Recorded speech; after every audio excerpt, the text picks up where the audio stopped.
Je trouve très beau ce verset du psaume. Dans la nuit, je me souviens de toi et je reste des heures à te parler. Ça me fait toujours penser à la prière des moines. Vous savez, dans certains ordres religieux, on se lève la nuit pour prier. Eh bien, c'est justement en signe de cette vigilance de l'Église qui attend la venue de l'époux et qui garde la lampe de la prière allumée. L'autre jour, j'étais dans une maison de campagne pour dire une messe pour une personne âgée, entourée de quelques membres de sa famille. Puis après la messe, il y a une personne qui me dit « Mais avec tout ce qui se passe, les élections américaines, la COVID, le travail, les églises sont fermées. » En tout cas, elle commence à déballer tout le petit drame qu'elle vivait. Puis tout d'un coup, elle me dit « Mais vous, mon père, qu'est-ce que vous en pensez? » Alors, j'étais un petit peu embêté. Je dis, je n'ai pas de grande théorie sur la question, mais je vois qu'à chaque fois qu'il y a un obstacle dans notre vie, il y a toujours une opportunité qui vient avec. Et je repensais à cette phrase de Saint Paul qui dit « Ne te laisse pas vaincre par le mal, mais sois vainqueur du mal par le bien. » C'est comme si je sentais que plus le mal nous assaille, bien, plus nous devons redoubler de ferveur pour faire le bien, pour trouver des nouveaux moyens de faire le bien. Vous voyez, par exemple, notre assemblée est réduite à 25 personnes, mais je viens d'apprendre hier qu'il va y avoir 75 personnes qui vont faire le parcours alpha dans notre paroisse. Vous voyez, l'obstacle s'est transformé en une opportunité. On redéploie la vie de l'Église d'une nouvelle manière. On ne se laisse pas vaincre par le mal, mais on tâche d'être vainqueur du mal en faisant le bien autrement. Alors nous sommes un peu dans la lumière, dans l'octave de la Toussaint. Nous avons célébré ces hommes et ces femmes qui ont gardé leur lampe allumée, qui ont couru jusqu'au bout l'épreuve qui nous est proposée. Jésus leur dit « Heureux serez-vous ». C'est le thème de nos prédications dans les jours qui viennent. Heureux serez-vous d'avoir gardé cette lampe parce que votre récompense sera grande dans les cieux. Mais c'est quoi cette lampe, au fond, que toutes les jeunes filles ont, les prévoyantes et les insouciantes? Bien, n'est-ce pas la lumière de notre foi, en fait? Et saint Paul la résume dans ce qu'on appelle le kérygme, dans la deuxième lecture. Nous ne voulons pas que vous soyez abattus comme ceux qui n'ont pas d'espérance, ceux qui n'ont pas allumé la lampe. Jésus, nous le croyons, est mort et ressuscité. Et ceux qui se sont endormis, Dieu les emmènera avec lui à cause de Jésus. Voilà la lumière de la foi qui éclaire notre existence. Voilà l'huile qui est dans notre lampe. Alors, heureux serez-vous si vous gardez cette lampe allumée, si vous l'alimentez. Alors, pour nous aider, nous avons pensé de retravailler cette belle exhortation apostolique de notre pape François sur l'appel à la sainteté dans le monde actuel. Il dit au numéro 6, « L'Esprit Saint répand la sainteté partout. » Et c'est extraordinaire, d'ailleurs, quand je vous vois, je vois des saints.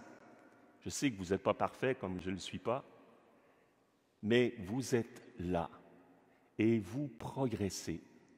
Et notre pape appelle ça la sainteté de la porte d'à côté. J'ai eu la joie d'accompagner une dame qui est décédée il y a 3 semaines, que certains connaissent, Cécile Gay. C'est une femme qui s'est mariée tard, elle n'a pas pu avoir d'enfants, et puis elle a mené une vie toute simple de paroissienne. Elle était dans la paroisse. Et puis, elle a perdu son mari il y a 2 ans. Et je l'ai rencontrée quelques semaines avant son décès et sa lampe était allumée. Elle se nourrissait de ce qu'elle pouvait recevoir sur Internet. Avec elle, j'ai partagé la parole de Dieu. On s'est partagé la parole aussi par téléphone 1 ou 2 fois. Et puis, un jour, j'ai appris qu'elle était partie à Michel-Sarrazin à la rencontre de l'époux. Voilà la sainteté, il me semble, de la porte d'à côté, ou comme dit notre pape, la classe moyenne de la sainteté. C'est tout près de nous, c'est en nous. L'Esprit Saint répand la sainteté partout. Et le pape nous rappelle que la sainteté, ce n'est pas rentrer dans un moule, vous savez, les moules qu'on utilise pour faire des statues de plâtre. Je dois être saint comme Saint Benoît, Saint François ou Sainte Thérèse, l'Enfant Jésus. Il dit non, c'est un appel profondément personnel. Chaque sainteté est unique. Voici ce qu'il dit au numéro 11. Chacun dans sa route, dit le Concile. Il ne faut donc pas se décourager quand on contemple des modèles de sainteté qui nous semblent inaccessibles. Il y a des témoins qui sont utiles pour nous encourager, pour nous motiver, mais non pour que nous les copions, car cela pourrait même nous éloigner de la route unique et spécifique que le Seigneur veut pour nous. Ce qui importe, c'est que chaque croyant discerne son propre chemin et mette en lumière le meilleur de lui-même, ce que le Seigneur a déposé de vraiment personnel en lui.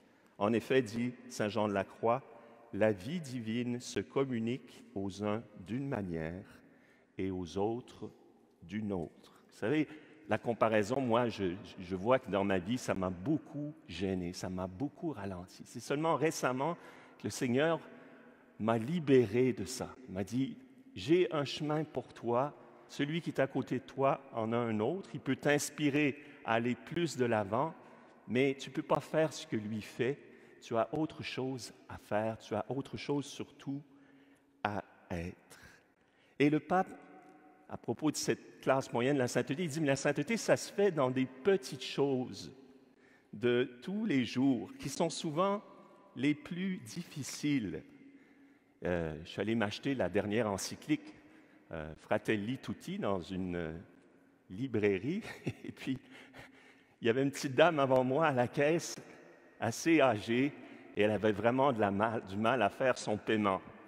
Alors la caissière qui voyait que moi j'attendais, puis il y en a un autre qui attendait derrière moi, elle était patiente avec elle parce que c'est une cliente, puis moi j'attendais. Puis ce qui aurait pris 45 secondes pour moi, ça lui a pris 7 ou 8 minutes. Mais c'est bête, hein? Mais c'est des choses qui sont vraiment difficiles à vivre dans notre monde pressé. Et vous savez, la patience, un jour comme ça, il y a un monsieur qui faisait une prière, « Dieu, donne-moi la patience. Donne-moi la patience tout de suite. » Bien, la patience, on l'acquiert en patientant. C'est ça le problème. Et c'est comme ça qu'on acquiert des vertus de sainteté. C'est par des petits gestes de chaque jour, en voiture, quand encore une vieille madame qui roule en avant de moi, et je suis pressé. Alors, qu'est-ce qu'on peut faire? Eh bien, bénir le Seigneur. Le psaume d'aujourd'hui nous dit « Toute ma vie, je vais te bénir ». La puissance de la louange nous permet de dépasser des obstacles quand les pensées négatives nous assaillent. Eh bien, remercions le Seigneur. Ne te laisse pas vaincre par le mal, mais sois vainqueur du mal par le bien. Alors, le Seigneur mettra dans notre lampe l'huile de la paix. L'autre jour, il y a un ami de la paroisse qui m'a envoyé une vidéo. J'ai regardé cette vidéo et c'est un prédicateur qui disait que M. Trump était le Messie de Dieu. Alors, je n'ai pas à discuter les opinions ici, puis ce n'est pas ma job de prêtre de dire quoi faire. Mais après, il commence à dire que le pape est un suppôt de Satan. Alors, j'ai dit non. Ça, c'est inacceptable. Quand on est catholique, on ne peut pas écouter des choses comme ça. Sois vainqueur du mal par le bien. Parfois, il faut couper, il faut fermer la télévision ou l'ordinateur ou refuser de dire des choses qui vont semer le trouble en nous et qui vont miner notre confiance dans ceux qui sont là pour nous guider au chemin de la paix. Il y a une histoire comme ça d'un moine dans sa cellule. Et puis, c'était un vieux moine, un sage. Et puis, il y avait un petit moinillon qui était novice. Puis, tout d'un coup, il passe dans le couloir, puis il entend le vieux moine qui parlait, alors il tend l'oreille, puis il entend « Va-t'en, va-t'en! Viens, viens! » Alors, il répétait ça plusieurs fois. Puis à la récréation, le petit moine, il va voir le vieux moine, il dit « Mais pourquoi vous disiez « Va-t'en, va-t'en » Il dit « Je disais aux mauvaises pensées « Va-t'en, va-t'en » et aux bonnes pensées « Viens, viens ». Alors, Saint Pierre nous dit « Vous avez raison de fixer votre attention sur la parole des prophètes comme sur une lampe qui brille dans l'obscurité en entendant que se lève l'astre d'en haut. » Pour vivre ce temps d'attente de l'époux à l'école de la sainteté, fixons aussi notre attention sur la parole de Dieu qui nous apporte constance et consolation. Elle aussi met de l'huile dans notre lampe. Saint Paul le dit, il ne faut pas que vous soyez abattus comme ceux qui n'ont pas d'espérance. Avec toute l'Église, vivons cet appel à la sainteté, comme dit Paul, entourés d'une telle nuée de témoins, courons jusqu'au bout l'épreuve qui nous est proposée, aller à la rencontre du Christ, l'époux qui vient. Amen.